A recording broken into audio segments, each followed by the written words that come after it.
On today's episode of the Heating Up podcast, as Steve Harvey says, we got a good one for you today, folks. We're going to talk a little about the Premier League. We're going to touch on the college basketball upcoming bracket, a little bit on the NBA. But this episode, it is the very beginnings of the NFL league year, and there is everything in the world happening today. Very hard to focus on anything but the NFL. But we've got a ton to cover, a lot of exciting, a lot of not so exciting. Then the debut of our brand new segment, Heat Check, where we will be giving you guys our best picks of the week. And we're going to try to make you some money outside of the NFL season as well. So stay tuned for the whole episode. Here we go. Hello, friends. I'm Jim Nance, and I'll welcome you to a tradition unlike any other. He's heating up. How about this, Cowboys? Yeah! He's on fire. Cristiano Ronaldo. Sensational. Boom shakalaka. You believe in miracles? Yes! There it goes. See ya. He's heating up. Trying to get open, fires away. It's over. The Bulls win at the buzzer. Touchdown. Unbelievable. And on today's episode 43 of the Play Your Yards Right podcast, we got to jump right in with the Premier League. Listen, I'm not sure everybody else was into this as I was, and I know everybody's tuning in for the NFL news, but Tottenham absolutely put a beat down on fourth place Aston Villa. So we're in fifth place. They're one ahead of us in fourth place, and we went into Villa Park and just absolutely shit down their throat, and I couldn't be more pumped about it. It was 0-0 at halftime, or 0-0, as those, if you're feeling a little more appropriate, if you really know what you're talking about, 0-0. And then we just came out and completely crushed them in the second half. So Villa were favored at home. We were underdogs. They've been on fire all season, especially at home, and basically we just showed them what it was all about. Madison got on the score sheet. Brennan Johnson stayed hot. He came off the bench last week and scored, and then scored again this week. Looked amazing. Son scored as per usual, and then Timo Werner, our new signing from January, came off the bench and put a fourth in stoppage time. And after the second goal, Villa's captain John McGinn actually got a red card, so we were playing up a man for the back half of the second half for basically he was completely didn't go for the ball and just took out Udogie's legs and they threw him off. So it was just like showing that we're here to play, we're here to party, everybody's back healthy, and it was a great way to go into the week. You're just feeling good. I'm riding high. Things were great.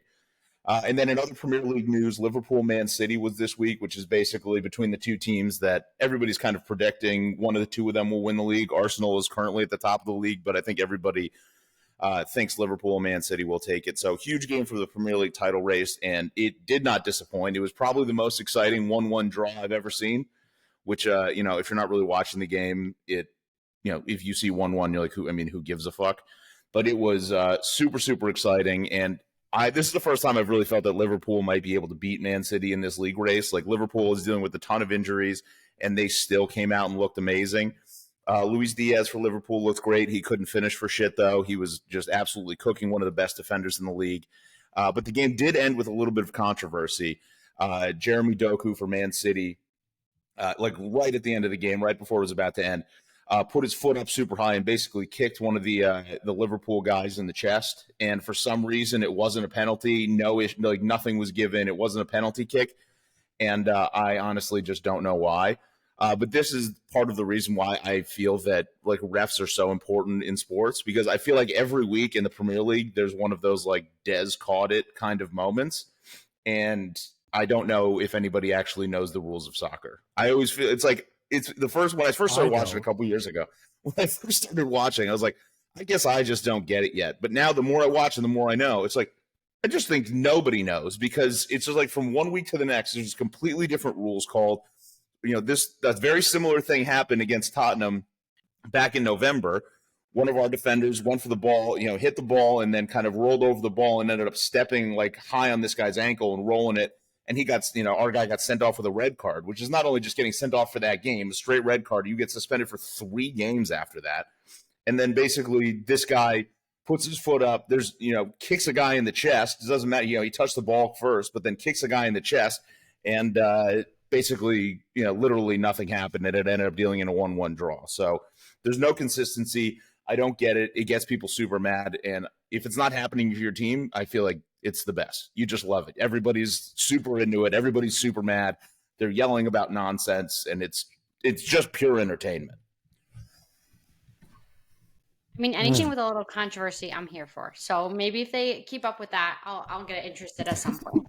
we can keep doing it. So, I mean, gun to my head, I think Man City still wins it because, they've been the best team in England. They've been the best team in Europe for a lot of years now, and they're still, I think, the most talented team. So even though I think they're technically in third now, second or third, my money's on them taking it home. And then my only other – I don't know how I didn't notice this before. Just had a couple soda pops. Had a couple tough guys sodas during the Tottenham game, and and was watching Man City. And I basically, do you guys know the name Erling Haaland? Does that sound familiar to you? So Erling Haaland, he looks exactly like Brock Lesnar's daughter, Mia Lesnar. Oh, I'm gonna look that up.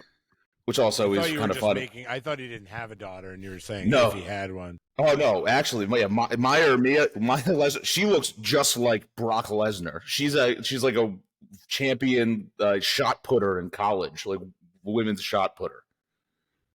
Because she literally just looks like Brock Lesnar with a wig on. Hold on, I'm going to fact check that right now. Yeah. Let's see. Oh, geez. Oh, no. Yeah. Oh, yeah. Oh, you got to put that image up for the YouTube. I wish you guys could see.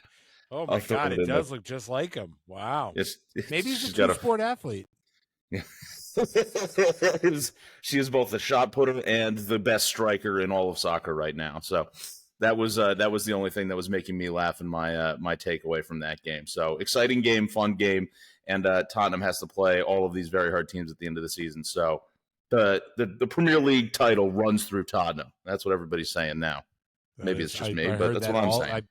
I heard him on the streets yelling it today. Yeah. Other news after soccer ended, I think we dove into a little bit of college basketball. I was having some fun after the games, and this is the best time for college basketball. I kind of watch all year, but as soon as you start watching these conference championship games, I don't care about. All of a sudden, Arch Madness, I'm going to pretend like I knew what that was the whole time watching the Missouri Valley Conference. People getting so jacked up for Drake versus Indiana State. It was an amazing time. I love watching these games with teams I've never heard of or don't know about. For those small second year in a row. So then that always poses some issues because I think Indiana State is actually ranked and possibly a bubble team this year. So obviously them losing and not getting an automatic bid, is a negative for all other teams sitting on the bubble. So there's just some two-dimensional chess behind the scenes of thinking all through the impacts of it. And I love it. It's great. Don't you always just think, I feel like I'm going to get myself in trouble for watching these games. Because usually I remember being a kid and you see Drake on there, I don't know that school. I'm going to pick whoever they're playing against. But now I've watched them. I saw that they had some resolve. They came back in their semifinal match, and then and then they were able to hold on against Indiana State. So now I'm just falling into the trap of Drake could probably pull something off. Maybe I could. So then I'm going to probably lose money and I'm going to ruin my brackets just because I'm watching these games against other bad teams. But I can't help myself. And the crowds were electric. They sold out this huge stadium for Drake and Indiana State. I was so into it. Well, Drake's been selling out stadiums since we were kids. Yeah, Drake was. They were about to lose it. They were up 18 in the second half, and ended up going down with 4 minutes left. So I mean, it was also pretty. I did look it up on Twitter and did not find what I expected when you look up Drake flop. Yeah. Oh boy. Yeah. They once they let that hotline bling, Drake was always going to do a good job. Yeah. That's about. I was working my way out of the rough at the Arnold Palmer. I didn't see any college basketball. I was living and dying by Hideki Matsuyama for 3 days. I don't know if they call it. I think there's another word for what is that? I was Sudoku. I almost had the Sudoku. Yeah. I think that's also a number puzzle, but we'll get there. You would know. Sasha knows all the number puzzles. What was the bet? Run them through the bet you guys sent. I got to pull that Sarah up. Came up with it, or that was a Sasha one. That was an old. Had to let me cook a little bit there. I'll pull that back up. But it was a whole fun day. Sarah, you had here that Duke. I didn't watch the game. Did the Duke Duke No, UNC? I also didn't watch it, but I did watch the highlights after. UNC upset Duke, which is just always great, final matchup, the end of the regular season. UNC, won the ACC. UNC. I feel like I'm using too many abbreviations here. UNC won the ACC title. And of course, we just had the classic John Shires shaping up into the mini Coach K with, he's not, it's, the father, I'm not angry, I'm just disappointed. That sort of motto he's taking on the teams here, where he's apologizing to the fans senior night because it was at Cameron Indoor. So I love it. I mean, just Duke continues to ride as the villain, and I think I personally was a little worried I was going to lose that view of them without Coach K being there. So I'm happy that they haven't failed us in that regard. Do they think that like that helps? Like, you're there as a fan, like, do you want your coach getting on? Like, do you want them apologizing like that? Like, I feel like if I'm at a game, it's a lot. Like, I don't want to hear you do that. Like, shut up. No. They're college kids who have been there for all day for college game day. I'm not even sure they're remembering this moment in there. But that's the I last definitely thing wouldn't if I was them. Yeah. No, they're Dookie. They're better than everybody else. They had like one wine cooler before they came in, and then just they're full of piss and vinegar. But it's just like, it's not, they've been drinking Pinot Grigio since 9 a.m. Yeah. But we're able to pull it off. Got the bet: Nebraska money line, Purdue money line, and Indiana money line. So we made some money yesterday on some college basketball. Got to book the kitty in for the tournament. Not all of us won money. But listen, watching Purdue is looking really, really good. They're an enormous team, and I'm buying back in. I feel like I need to go back and listen to our old episodes so maybe I can hear myself say bet against them, and they're going to lose in heartbreaking fashion. So because the more I keep watching them, the more I'm believing that they're a very, very good team. I hate it because all the commentators and broadcasters are buying in on them now. Like everyone was kind of, a little apprehensive. Can this team, just be circled around Edey and have him be their focal point of the offense? But now, like I said, their guards are stepping up. They're shaping up to be a more well-balanced team. I mean, Edey still has the ability to take over a game like no one else. But I feel like it's convincing and everyone's kind of buying in on them. And it's making me feel like it's now the time to, go bet against them, or are we riding with them? Because I don't know. I don't know what my read is going to be. I think it was Jay Bills was saying, I think they could benefit from a loss in their, conference tournament this week, just to kind of humble them, give them a little time off and just feel them. Cause I feel like they might be going into this a little too cocky, you know what I mean? And I feel like some teams could use that, but I don't even know now I sound like I'm rooting for Purdue. So I don't really know here, but yeah. They're like that college girlfriend that keeps cheating on you, and they're like the college boyfriend, that's just like keeps going at you, like you fall in love and then it hurts you, and then you take some time apart and then you get back together, and they swear that they've reformed themselves and they're never going to do anything like that again. So right now it's like feels like the time where it's like, oh, I'm going to come back and start reintroducing you into the friend group and stuff, and it's like in the back of my head it's like everybody knows it's like you're just going to hurt me again. But yeah, I don't know if I can stay away. We'll figure it out. TBD. We'll see. And then I think the only other note you said you had did you watch the Houston Kansas game? A little bit, because I thought it was going to be a game, and then all of a sudden, Houston won by over 30 points, defeating Kansas, which was just Kansas. I mean, a lot of people were taking them as an underdog this year. I guess. I mean, they're still going to be a highly ranked team, but they are pretty experienced, been playing decently well. But after this, I mean, huge question mark for them. And Houston, for me, I've just never been a believer in them. I feel like I'm just like a blue blood college basketball fan where I'm like ACC and Big East are the teams I like primarily enjoy watching. So to be honest, I don't watch much of Houston in the regular season. But I have no reason, like the past few years, they've kind of flopped out in the tournament regardless or underperformed from what their regular season was. So I feel like I have no reason not to think what I am, that they're, usually overrated or overhyped going into it. But this game had me thinking they might be legit this year, Yeah. To defeat Kansas by 30 is something. Yeah, and maybe even make a little bit of a run. I feel exactly the same way you do. I think they'll be able to win some games, but when it comes down to deep in the tournament, it always feels like the veteran players and the coach that's been there and knows how to get the guys focused after these long, these weekends I think are probably emotionally and physically exhausting. So the coach that knows how to like get their team to keep it together is always at a huge advantage. So I completely agree with you. I'll expect them to win a few games, but them getting, I would be shocked if they make it to the Final Four, even despite how amazing they look. Yeah. Gardner Minshew just signed with the Raiders. Oh, live one. I like that better than any of their other quarterbacks, I suppose. Yeah, I like it better than Aiden O'Connell. Yeah. Oh, keeping the hot Sorry, stuff. I like it. I'm Ian Rappaport, by the way, I am keeping score. Ian Rappaport is killing Schefter today. On the news Schefter taking a nap. Taking a nap today. Yep, he's sleeping. But before we get on that, touch on NBA quick. Nothing else that exciting. Just a normal kind of slog of the season before we, before we really get to the end of the playoff push. I'm all into college basketball because watching that Knicks game last night, Sunday, against the 76ers was like the worst professional basketball game I think I've ever seen. It was the lowest scoring game since 2016, and we lost to them. It was like 76-72. We lost without Embiid, obviously, and Tyrese Maxey is out, so embarrassing, and we just need to get healthy and get back. And I'm just going to focus on college basketball and hope that this Knicks thing sorts itself out before I start paying attention again. That was like a time machine game. It was like checking a stat line from like 1994. It's so bad. Like, there've been many teams this year that have finished with more than 72 points at half. I thought it was like an NBA wrinkle where like they got rid of the 3-point line for the game or something, but they didn't. Listen, they got rid of the ball for a quarter. Like there's no excuse for that. Maybe it was called in the third quarter. I don't know. I thought there'd be a bigger story. On college basketball. Yeah.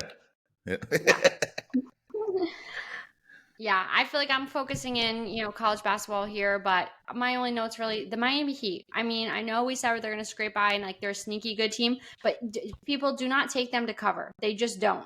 These wins, they're just barely squeaking them out. I feel like they are occasionally having some blowouts, but it's like when you least expect it. So that's just my notes for everyone from there. And I don't know. I think that's just a product of them, at this point, relying so heavily on Jimmy Butler. They just don't have the capability to really take it to many teams with big, wins here. And it's going to be close wins or close losses from there. But yeah, they just lost to the Wizards last night. It was a big red flag. Mm-hmm. Yeah, they have been. I've watched a lot of the Heat in the last 2 weeks, and I'm thinking about retracting my statement, but I don't know. And then I say that, and they turn it on, but they have not looked great. Are you stepping off your one of the 4 teams that can win the championship title, or you're still a believer? I don't know. No, I'm not done yet. But Jimmy Butler really like no shows for huge chunks of these games. They were playing it was Friday, I think I watched. Who they played? Not the Thunder game. Hold on. It was the Mavericks game. And it was going into the fourth quarter, and they were like, Jimmy Butler has taken like 2 shots in the second half. And it's like, I don't know. He's one of those guys, though, who maybe like, I feel like he's doing that to send the team a message. Like, you shoot. Kobe used to do that. When Kobe would get mad, he would like just not shoot for a whole half and pass the ball. And like then they would miss, and he would yell at them for like doing things wrong in practice and in other games. So I don't know. I hope there's something more to it. But the Heat have been shaky. Yeah. What are you gonna do? The bet's already in. The bet's in. We're riding. There's no going back now. That's all right. But now that that's all finished up, the real excitement of today, the real excitement of this week before the bracket drops, this has been like one of the most exciting. I know, Mike, you and I had talked. You said, I feel like this kind of happens every year, but maybe I'm just wrapped up in it. This just feels like the most exciting, like free agency, pre-draft, like just tampering period we've ever had. It feels like there's a ton of big names going around. There's nobody really like holding out. There's nobody, where's this going to go? It feels like a lot of these big names and then some are all like, here's the tampering period. Boom. Here's this deal. Here's this deal. Here's this deal. This person's going. This person's coming in. So it has been a whirlwind of a day, and I've absolutely loved it. Yeah, this does happen a lot. This has been a lot of moves. I'd love to see where it ranks. But yeah, I mean, this is a crazy point in the year. The biggest thing I've seen that was a good tweet was the 6 teams that really haven't done anything yet during this tampering period so far: the Chiefs, the 49ers, the Lions, the Ravens, the Bills, and the Dolphins. The Dolphins have just lost their whole team. The point being is that these good teams have their money kind of tied up, and so what they're doing is like waiting, because once these guys all set the market, once the teams with all the money run out of money, it becomes way more like of an opportunity to buy low on good players. So Right. insane. I feel bad for the AFC's champion Dolphins. You know, they've lost in one day. Defensive tackle Christian Wilkins, who's awesome. Robert Hunt, who's their best guard. He got a $100 million deal. Xavier Howard said he's done with the Dolphins. Andrew Van Ginkel signed with the Vikings. Brandon Jones got signed. Jerome Baker got cut. Emmanuel Ogba got cut. And cornerback Keon Crossan got cut. So, Jesus. uh-oh.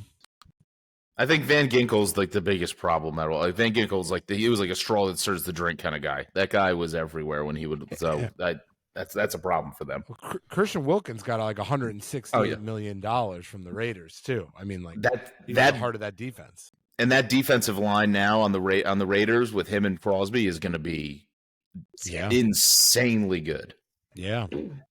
So then in base, Well, talking about tough, you know how I said I was excited about this? It's just news is exciting. Other than that, this is my fucking nightmare because Saquon left. I knew Saquon was leaving. I'd started to come to terms with it. I get it. Does it make sense to pay your running back a shitload of money? Maybe if you're in the right position, you know, like signing Chris McCaffrey for the 49ers. I don't think anybody's going to argue with that. But the Giants are not in a position where we need to be tying up a shitload of money with a running back that may get injured. It's like we have a lot of problems that we need to figure out before we can pay Saquon. So I get it that he was gone. Why did he need to go to the Eagles? Why did it need to be a division rival? I knew it was happening. We got that. I got the message. DeAndre Swift is going to the Bears. And like, I guess that's good for them. Oh, where's he going? Right. He's going from Philly. Oh my God. Philly is just making running back room for Saquon. And I was just trying to convince myself it wasn't going to happen. And then an hour later, we get the message that he's going to the fucking Eagles. And, you know, I hate these bullshit little tweets. It's the same way that John Shire, I don't care. I don't want John Shire to write his little message. I don't care about Saquon's little blue hearts he puts on Twitter. Like, oh, thanks for all the memories. Like, shut up. I don't care. You're going to play on the fucking Eagles, and I'm going to have to hate you now. Mm-hmm. But you just said like signing running backs is a bad move, so you should want that for your division rival. Yeah, but they're already so good. Like too soon. It's too soon. It's too soon, and they're going to be so good for this year. Like it's not like they just like DeAndre Swift's a good running back, but like this next year, like they're going. You know, if Saquon stays healthy, that's a really good team. I don't want to have to play against Saquon for 2 years. Jason Kelsey retired. That offensive line is old in general. They finished the year ready to kill each other. They almost fired their coach. They have a new defensive coordinator. They signed that guy from the Jets, Hull, who got paid the most money ever of an undrafted free agent, or like a guy who was undrafted. He just got signed to the biggest contract ever by the Eagles. He has never played more than 500 snaps in a season. They're going to trade Sweat and the other guy. I don't. Jalen That Hurts secondary still sinks. Jalen Hurts shaved his goatee. Add that to the list. Oh, terrible. Look it up if you haven't seen it. He gave it to Dak. Weird. He did. It's like the image of it. He lost like so much intimidation factor. I can't even fathom it. It's crazy. That piece of facial hair.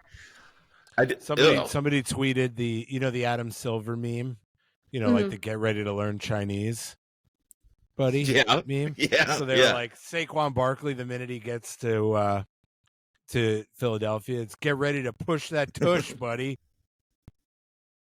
Dude, they overpaid. You should love that. If I were you, I would be like, that's great. No. Don't get it's down. still hard, man. It's just like, and we signed John Runyon. Yeah, you Tell did. The you audience called that. That I predicted that. You called that exactly, that we were going to sign Singletary, and then we signed John Runyon from the your boy, my boy John Packers. Runyon from the Packers. He was a Michigan man. So Saquon was, basically, it's like Saquon's making $15.5 a year. Like that's what he was going to basically what he's making with everything.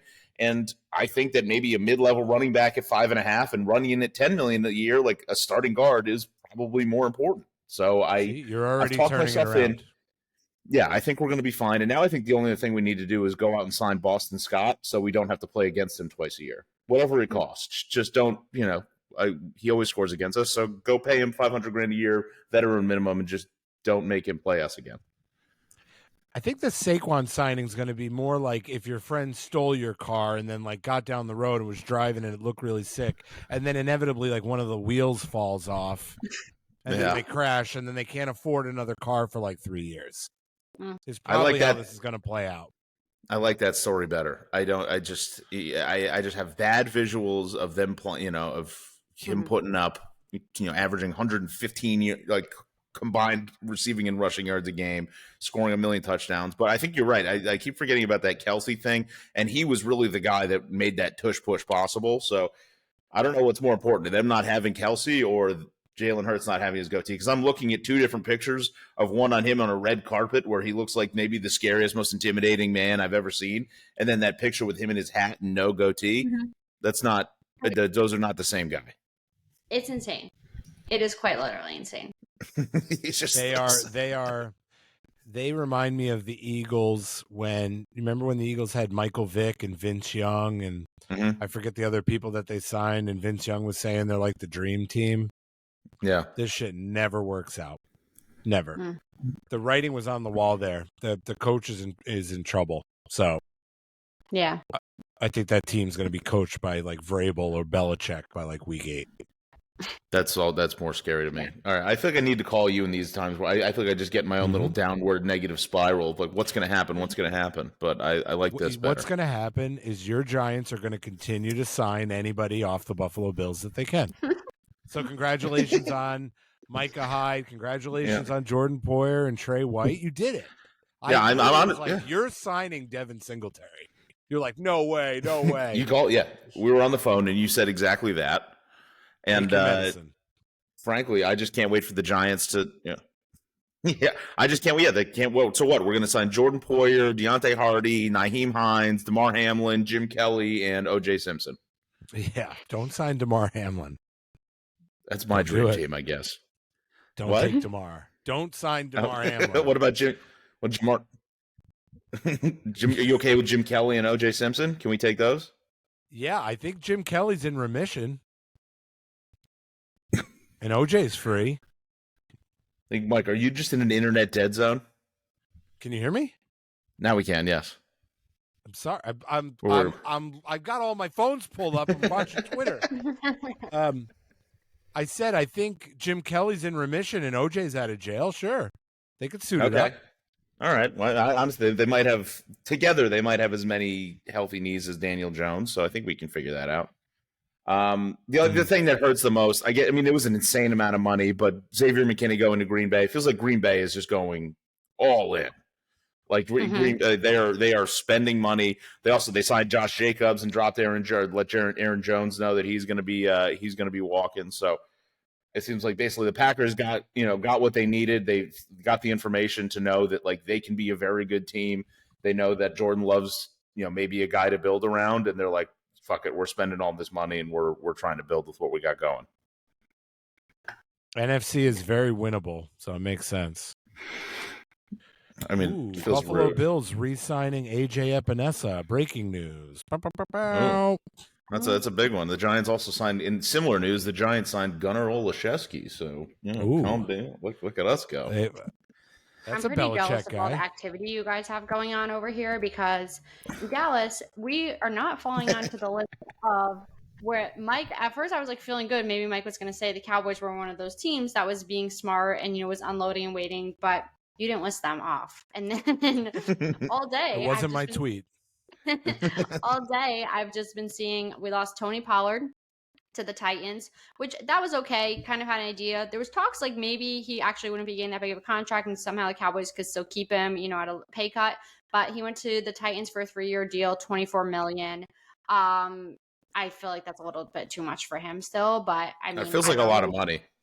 Maybe we're getting Derrick Henry. I don't know. I would feel better if it was just a direct swap. But we lost Pollard. We lost our center, Biotish, to the Commanders, as well as Dorrance Armstrong, who, in my opinion, very underrated defensive end for the Cowboys. he really thrives well. I mean, maybe it's just because of DeMarcus Lawrence and Micah Parsons, but he's like kind of the guy who gets the unexpected sacks, or the big ones when they're being double teamed or, against other teams' best players. So losing him hurts. I think he probably would have been, in my opinion, the second worst loss, along with like anyone who could not be the loss to Marcus Lawrence, Micah Parsons. So him and Biotic going to the Commanders within the division hurts quite a bit. I mean, like Sasha said, that's like an extra insult injury, when they're sticking around, you have to play them. But I guess we kind of had to expect it with Dan Quinn going there, at least, some defensive players. So from what I'm seeing and from how I feel as a Cowboys fan and everyone else, everyone's kind of just silently praying that the Joneses have a plan here and that there's something behind the scenes. But the way today's going, I'm thinking there is no plan. I think it's kind of just like, see what comes at us, see, what we're feeling. Like it's a day-to-day sort of thing. And I don't like it because we need a plan. This team is in limbo. It feels like, are we all in, or are we maybe starting to take a step back and like think about a rebuild here? You know what I mean? Not a dramatic rebuild, but it feels like we're in this limbo zone right now. And unless we make a big signing, such as Derrick Henry or something like that, I'm going to be very confused, wondering what's going on. I think that you have to. Don't forget about compensatory picks. You guys are all familiar with how this works, right? Yes. Sort of. It's kind of like the NFL makes it up as they go. But Tony Pollard will probably get you a 4th-round draft pick next year, added on at the end of the 4th round. You can get a running back in the 4th round. You're also the Cowboys, so whoever's left will sign in Dallas. You don't want to overpay these guys. Yeah. We lost Gabe Davis. That already equates to the Bills will get a 4th-round compensatory pick next year's draft. We got a 4th-round pick this year for losing Tremaine Edmonds. As we were talking, who signed him? Hold on.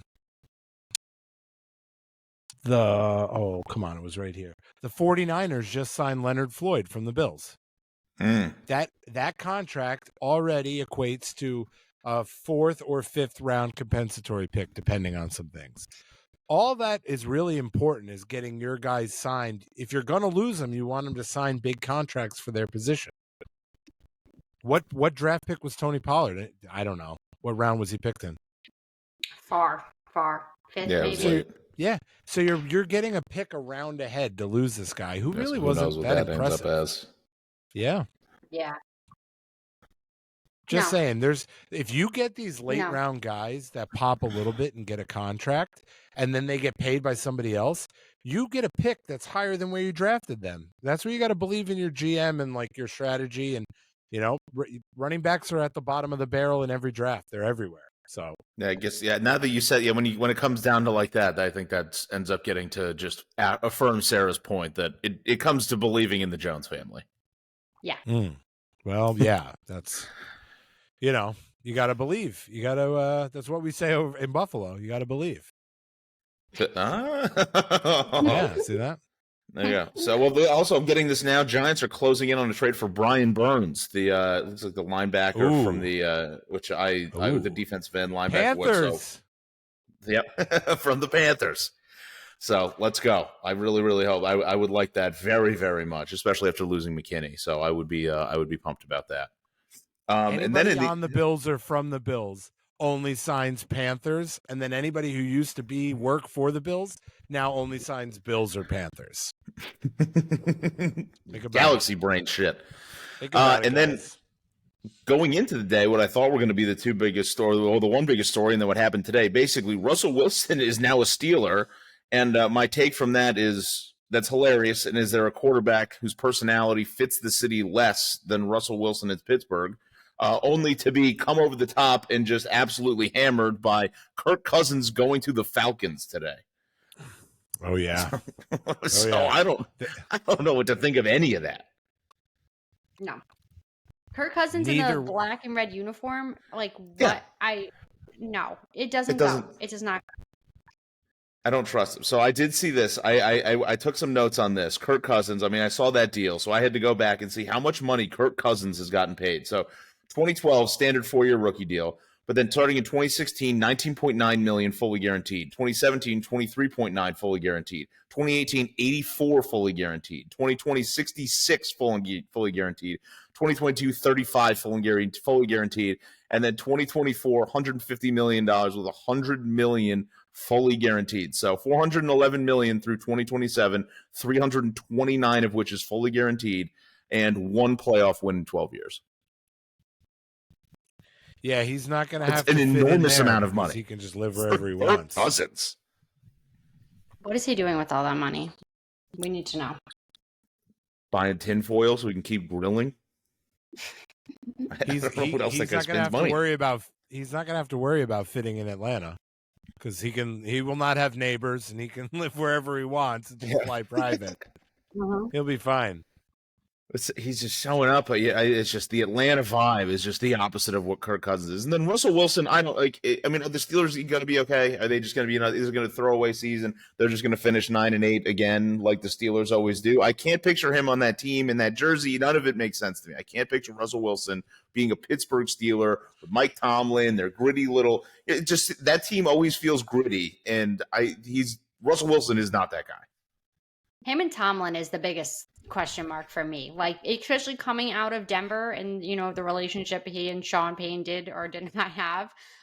It just feels a little weird to me that he'd be going to Tomlin. Not saying they're similar, but I just don't know if the personality mesh feels like it's there for the two of them. And you would think that would be a point of importance for Russell Wilson as well. It's going to be a full quarterback competition. He signed for the minimum. They don't have to play him. He might get cut in the preseason. Do you think that he can lose a quarterback competition in that room? Well, Mason Rudolph is a free agent, so he probably won't be back. Or maybe he will. Kenny Pickett? Maybe. Russell Wilson sucks.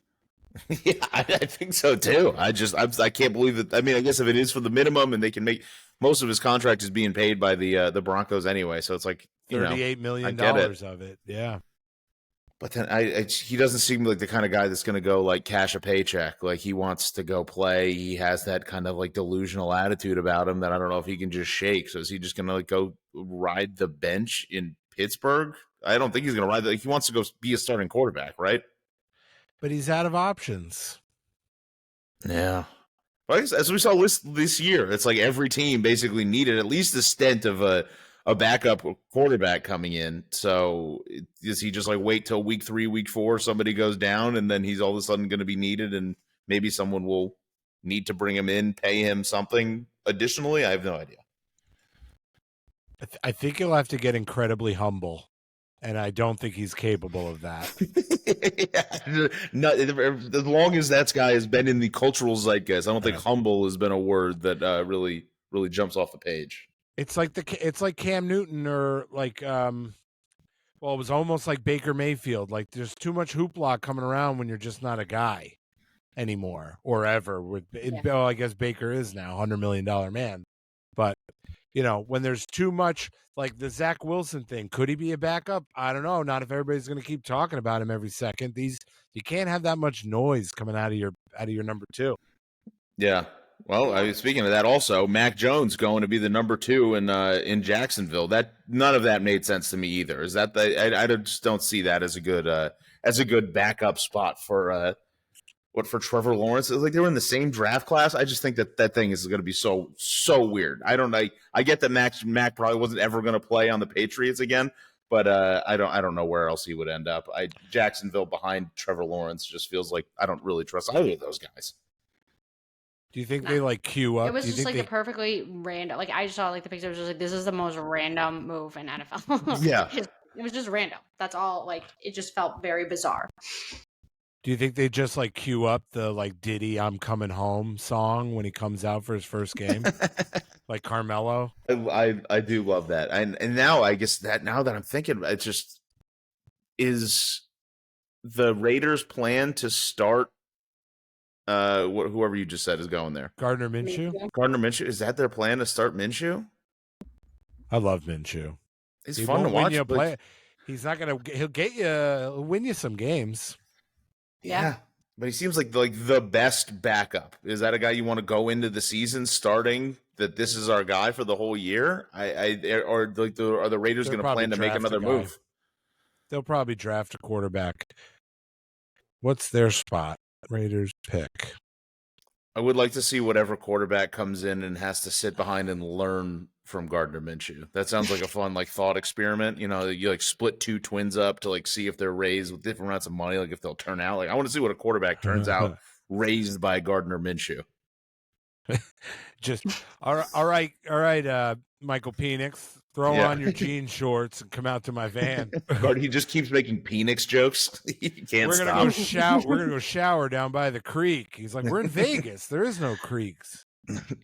I bought a creek. I made a creek. I don't know why he sounds like a redneck. I don't think that's what he sounds like at all. The Raiders have the 13th pick. They're gonna draft Michael Penix or JJ McCarthy or Bo Nix. Or if, I could see Caleb May dropping. Drake May? No, Caleb May. Drake May's going to be good. Caleb May's a guy you may not have heard of. He's not on your radar, but he's really good. No, Drake Williams. No, wait, I got it. Caleb May. My internet's down again. I'll wait for it to come back. Oh, I'm back. Hello, how are you? I have dial-up today. I'm in a Starbucks. One of those guys will drop. I guarantee. I don't guarantee. I'm fairly confident the Raiders make a move to get a quarterback. You heard it here first. Mike guarantees that Caleb May will drop to the 13th pick to the Raiders. Yep. Lock it in. McCarthy will be the guy. Yuck. Any other NFL news, Mike? You got on the cutting edge with our own very own Mike Wojnarowski. Nothing major has happened in the last. Let's see. Ian Rappaport got anything from me? No. I would like to say everybody who talked about the Bills losing all of their guys needs to pump the brakes a little bit. We did a very good job of. I wish it had happened during our last podcast. It turns out it happened during our last podcast. I think the Bills did a really good job of cleaning up their cap problems. And shout out to Brandon Beane for getting Dawson Knox and Von Miller now to take pay cuts, which I think will be the only two people you hear take pay cuts ever. I never heard of totally restructuring like this, down all this money to help our cap situation. Yeah. So I think we did a good job of finally being a tough organization, which is we're too touchy-feely, trying to hold on to our guys. And it's they cut bait with everybody. But a very fun moment today, which you guys weren't aware of. Deion Dawkins, our left tackle. You guys know Deion Dawkins? Yeah. Yeah. So Deion Dawkins tweeted out a few hours ago. He said, Buffalo, it's been fun. You'll always be my home. But I'm going to, he goes, do you think I could have my wings with ranch now? And they were talking about restructuring or extending him for a while. So then for 15, 20 minutes, everybody went nuts thinking he was going to leave. And then he tweeted back 20 minutes later, y'all are crazy. Why would I ever leave Buffalo? I'm never leaving. Guy, I'm Buffalo for life. So was that all just a troll? And then he signed, and then he signed a $60 million extension. That's pretty hilarious. You don't think, was that a tactic? Was that a tactic, or is that a troll on the public? No, he's a weird guy. He's a very eccentric guy. He said, it was good while it lasted, Buffalo, with the peace emoji. Excited for the next chapter of my football career. Jeez. Wonder if it's okay to eat ranch now. I think he was just trolling Mike. Oh, listen, Bill's media, it went pretty crazy online. There was 30 minutes where any hardcore just stopped. We're all just refreshing Twitter. We thought he was going to get traded, but he's back.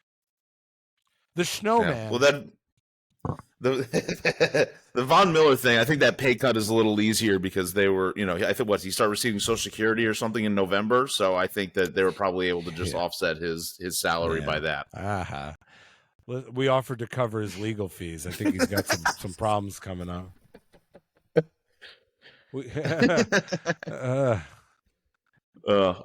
seems like about all for NFL. So we got a long week ahead of us coming into bracketology. We got a lot of things going on, but as promised at the top, we want to break out our new segment called Heat Check, where Mike's beautiful idea, if we all put together one pick for the day, put it together in a little parlay, and see if we can make you some money throughout the regular season, or throughout the off season of the NFL. So we want to get us started. Sarah, if you want to jump off, see what you were thinking for your pick of the day for Heat Check. Yeah. Well, today, I'm not going to lie, Monday that we're recording this, I'm a big more college basketball girl betting. So it's limited today, limited slate on college basketball. So I'm going to go NBA. But from here on out, the next few weeks, we're diving in with college basketball picks. So for today, as of when we were recording this on Monday, I'm going with the Memphis Grizzlies at -3. And I just literally forgot who they were playing when I said that. The Washington Wizards. And I also am gonna probably same game parlay that and take the over. Tease down to 215. It's set at 218.5. Take a couple extra points there. I like that, Mike. Mike, what do you? Like everything. I always, if I'm doing a same game parlay, maybe I'll take one as is, and then I always tease the other one. Just mental security helps me feel better. I like that because it's like if you're parlaying them, you're already getting some extra odds. You might as well juice it a little bit and give yourself a little bit of breathing room. So I like that. I think that makes a lot of sense. Mike, what do you got on the docket? It's tonight. I have Dallas -3.5 at Chicago. I'm turning around on Dallas. Ooh, what happened? What did they do to you? I watched a lot of that Dallas Heat game and just I'm coming around. I think they're pretty good. They signed that they traded for that guy at center, Daniel Gafford, and he's making like a huge difference defensively. And they're PJ Washington, Maxi Kleba are like they're just doing a lot better job rebounding, which I never thought they were a team that did that. And Dante Exum, who used to be he was like a number 2 pick years and years ago, went back overseas and is now back on that team. And I guess he can shoot now because he hit a dagger 3 and hit like another 3. So I don't know. They're just way deeper than I've given them credit for. Yeah. And the Bulls stink. So speaking of that they stink, I also think a fun pick. I mean, the odds are crazy. What do you think Luka Doncic to record a triple-double tonight are? So just as fair competition, like just for assumptions, DeMar DeRozan is plus 6,000, Kobe White is plus 6,500. Luka Doncic, any ideas, guesses? Plus 350. Plus 180. So pretty. Let me see you right now. Not too far off. The Bulls just to win the game are plus 140. So I think that's kind of crazy, and I feel like I might take it. And maybe just betting on him to record triple doubles will make me enjoy watching these Mavericks games a little bit more because he's got the ball in his hands. I might as well be hoping that he just does everything with it. So I think that's the way that I'm going to cope with watching those games and fall back in love with Luka. All right. And then my addition to the parlay slip, the line has already moved a little bit. So I think I was on to something. It was the Suns -5.5. So the line already moved. It's now 6.5. I might still take it at 6 at that, but I feel a little more worried about it. Phoenix against Cleveland. Phoenix has, of their last 12 wins, they've all been by 5 or more points. Cleveland are on a second game of a back-to-back. They are both at home, but Cleveland has had 5. This will be the 5th game in 7 days, and Donovan Mitchell's still out. So I think Booker is supposed to be coming back. So that fills that point guard role that you're always worried about, Mike. You don't think that they don't have one. They don't have a point. So I still for the Suns. Nobody. So I still think that they're going to be able to go into Cleveland without Donovan Mitchell, and I think they could very easily win by 10. So I think maybe that 5. I love it at 5.5, 6.5, a little bit less, but I think we'll take it anyway. We'll throw it on there. Grizzlies -3. They're over 218.5. So maybe we want to tease that down a little bit. Suns -5.5, and then Dallas -3.5. And then throw in a little tickler file. Let's have Luka at a triple-double. So I think we can have some fun with this, parlay that all together, get some odds, and let's start Heat Check off with a bang. I love it. Let's do it. And then, we'll start as of next week. The brackets will be out. We'll have a full recap of who we think, who we think's going to win, and little teaser for you. We do think we're going to put together a podcast bracket that anybody will be able to sign in and do. So we'll have a heating up podcast, full bracket, maybe even a little prize action for the winner. But we got some more exciting stuff coming, and we'll put some stuff out. Keep as always, follow us on social media. The Heating Up Podcast on Instagram, on Twitter. Watch us on YouTube. You get to see our beautiful faces, which we always have fun about. And don't forget to comment, like, subscribe. All the interaction really makes our day, makes us happy, and we love to talk with the fans and stuff. So we appreciate you guys for listening. We will talk to you next week. I always forget how to end this thing. This one's not as easy as Zoom. There it is.